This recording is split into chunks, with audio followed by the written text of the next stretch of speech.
Howdy, folks. Welcome to another gripping installment in Star Wars as Narrative and Culture. Today, we are ripping through William Shakespeare's Star Wars by Anne Deutscher. And so if you haven't grabbed that one yet, if you haven't read it yet, definitely read it, because all I'm doing in this lecture is cherry picking a few of the more iconic and important moments that I want us to go through, especially as we are considering the cultural space, right? In the week discussing A New Hope, you had a lot more supplemental materials. I wouldn't be surprised if that stuff took you longer to review than watch the films. There's a lot of cultural stuff going on, and this week we boiled down with Kyle Colgren's Star Wars minus Star Wars, this Star Wars cultural moment, both it kind of acting as this funnel and expansion point where all things are building to this Star Wars moment and image, and then all things kind of spread outward from it afterwards.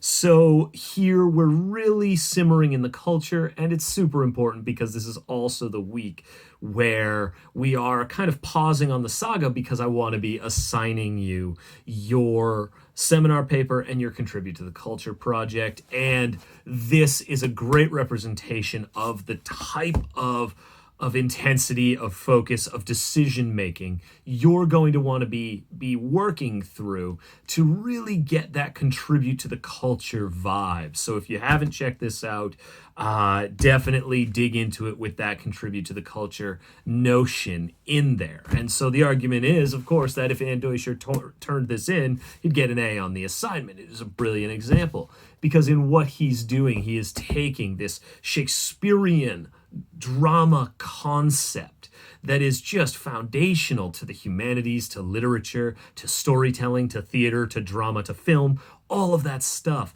And he is saying that there is enough crossover between the Star Wars saga and that of Shakespeare that we can pull this off. And so he writes Star Wars as though Shakespeare writes Star Wars. And the overlap is right there from the start, because Star Wars being a film, you can translate it to the stage, then it's just doing that, making those decisions. But Deutscher is also making decisions as a fan, what to include, when to give it like a Shakespeare bit of humor, when to give it that Shakespearean style drama, when to just use the stage in a way that you must when, say, a film has more options, or if not more, but different options, right? So I know one of the challenges for you was probably the language. Students are always talking about how they feel like Shakespeare is speaking another language, and the big move is to translate Shakespeare into like this modern English. The thing is, we are still in the same period of English speaking. Modern English describes us sitting here with American English, well, United States English, and I always screwed up because we didn't used to make this distinction, but it's an important distinction, because if we say United States, we understand what's going on, whereas if we say American English, we start to kind of consume and misrepresent a South Central American, an other than United States North American English, right? They speak English in Canada, and so of the Americas is different than of the United States. So United States English, all right, the King's English, England's English, and we all feel a bit of a disconnect between the Shakespearean style speaking, but it's all modern English. Go read Chaucer when you get Middle English, the English right before what we speak, and you'll find that some of the letters aren't even quite what you know. All right, and the trick to Middle English, if you ever end up in such a course, just say it out loud. All right, force those weird combinations of letters to become sounds, and you'll see that, oh, I actually do know what word that is. But here we are talking Shakespearean style English, and so let's just jump in, right? There is something about turning things from Star Wars style to Shakespearean style, and even just film to stage, right? So if you were to grab, say, the original novelization, right? Because this is in print, but it's a play, you'll see that they don't even have your iconic a long time ago in a galaxy far, far away. Here you have another galaxy, another time. Now, this book did come out before the film was released, but the idea is that things need to shift from medium to medium, even when the story's the same. You get a lot of work in books to try and film to try and make the film experience appear. So this is from Star Wars Lords of the Sith. Pretty cool, but for as much as it's pitched as a team up between Vader and Palps on a mission, there isn't a lot of Vader and Palps on mission in the book, although when they appear, super tight. But you crack a page a long time ago in a galaxy far, far away. And then the very next page is that title page, Star Wars, Lords of the Sith. And there's a bit of nostalgia, a bit of us bridging the gap. We know the feeling, and then we just generate that feeling for them. So in this way, Deutscher is making a lot of decisions where if he turned this book in, he gets an A for the Contribute to the Culture project, because he's making decisions about how to recreate Star Wars and the experience of Star Wars and give us something new and fresh, and perhaps even make some decisions that are super Star Warsy, that are super Shakespearean, but aren't necessarily the way things originally unfold. And so in these decisions, he is learning, experiencing, and contributing to Star Wars and giving us the ability to do that as well. And so let's crack open to the prologue, the chorus itself, which is just the crawl, right? So this, again, the crawl is its own unique thing. It crawls up the screen. It is a noun verb, right? So here, something else has to happen. It's not going to crawl. Luckily, Shakespearean style theater already has this answer, and it's this answer inherited from ancient Greek drama, where you have the chorus, kind of like this narrative, right? But it's a much more sing-songy. It's a choral action, right? And you have, it is a period of civil war. The spaceships of the rebels, striking swift, from base unseen, have gained a victory, o'er the cruel galactic empire now adrift. And so you get this very Shakespearean cadence, and what's happening here is that you're falling into the iambic pentameter, which is the combination of syllable types and number of syllables. So you have 10 syllables to a line, and the iamb, a structure of stressed and unstressed symbols coming in. So this is giving us that Shakespeare cadence, and then the organizational principle and the language and the apostrophes even, right? All of this gives us this Shakespearean sense. And so Deutscher had to figure out a way to fit that into this new project, right? Staying true to Star Wars, but also never taking it too seriously. It's not sacred. And yes, it is, right? So the idea is that, for me at least, when I say things like that, it's because if you get it, you know not to take it too seriously. But also, I truly believe that maybe only those who have taken it seriously get to not take it that seriously. But also, who cares if people haven't seen Star Wars yet, right? Their loss and their potential to gain. So anyways, I want you to see how Deutscher is making these decisions and what's coming out the other side, right? So you get a classic Shakespeare structure here to the Star Wars opening crawl. If you jump further, he makes a decision on 15 to play R2 in a particular way, because this would be one of the challenges. If you have an actual human being running around a stage as R2-D2, how are you going to do these beeps boops? You could just say, we're not doing it, right? You could say we are doing it, and you just go about it, and it's Star Wars, right?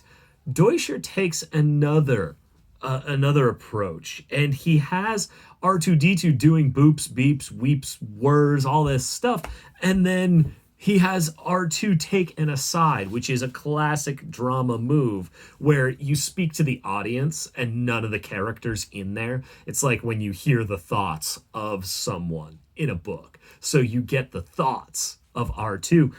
And R2 talks about how he's playing everyone. He makes everyone feel like he's useless, like he's got nothing going on. He just says boop beep and he's impotent. He doesn't get it done. And this is his grand ruse, and his little dilemma is like, oh, C3PO, he's been my bud, and I'm still gonna pull one over on him. So R2 becomes this trickster, and he very much is this trickster, especially when we get into the original trilogy, or the prequel trilogy. Sorry, R2 is still very much his own individual in the original trilogy.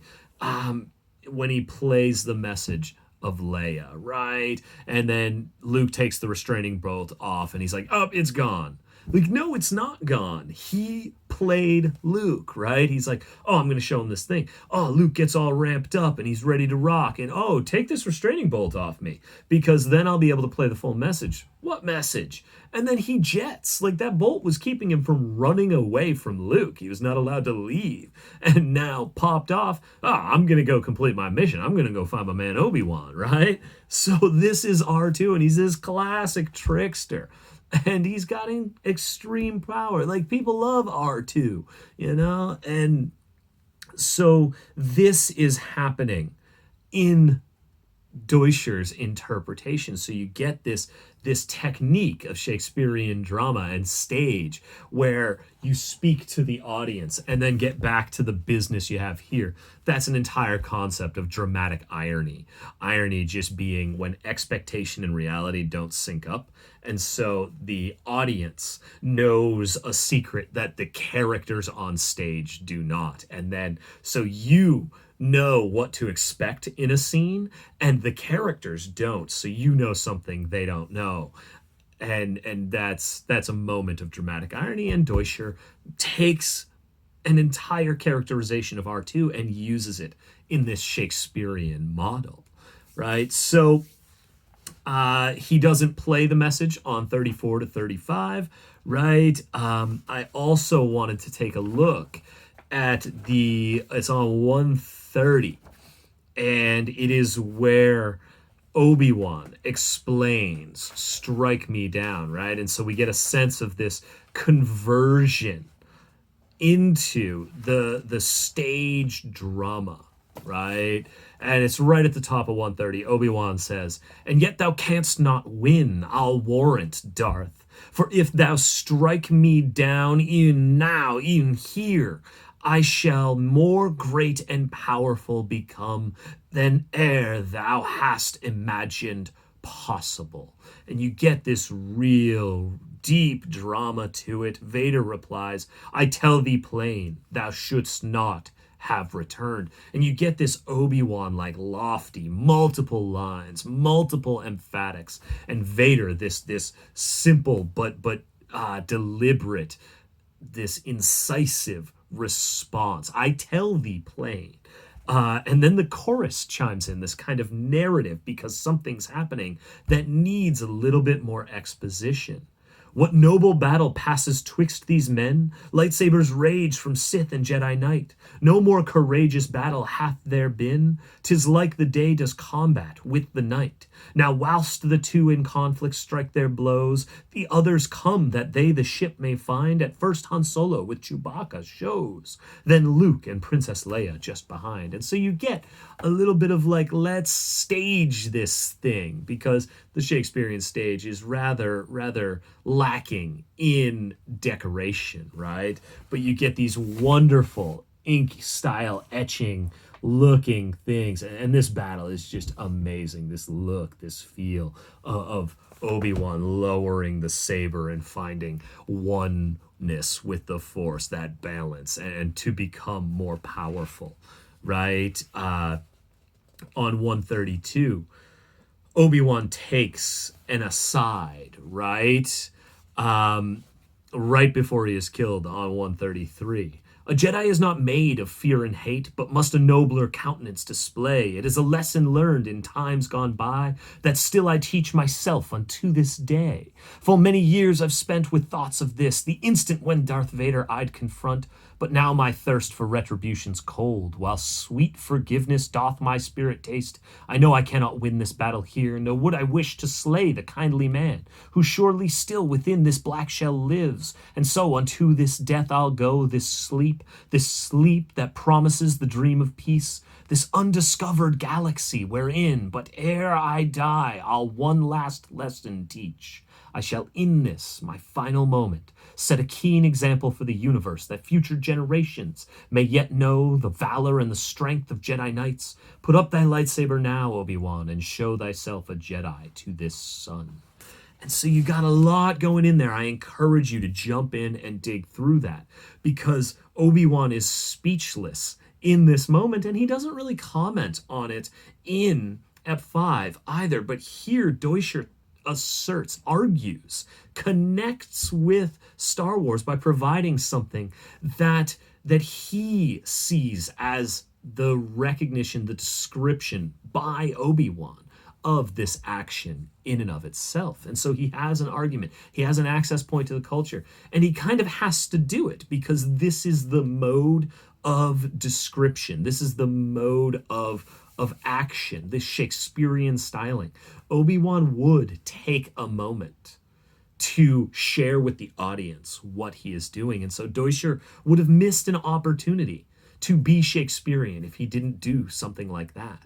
And so really think about how the image, the thought, the concept drives the decisions you must make in making the Star Wars thing into something else that allows us access to Star Wars.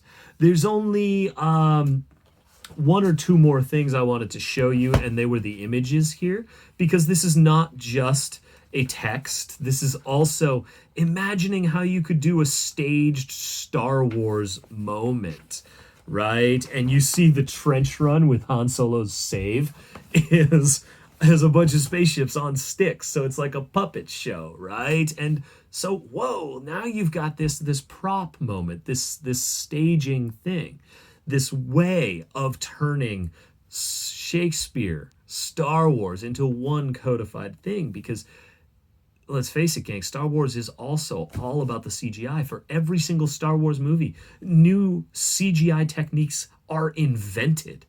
The movies exist because they ask for technology to create images that could not exist prior to the scene. So to then, just have the chorus speak about the Millennium Falcon rolling in, no, you got to do a thing, right?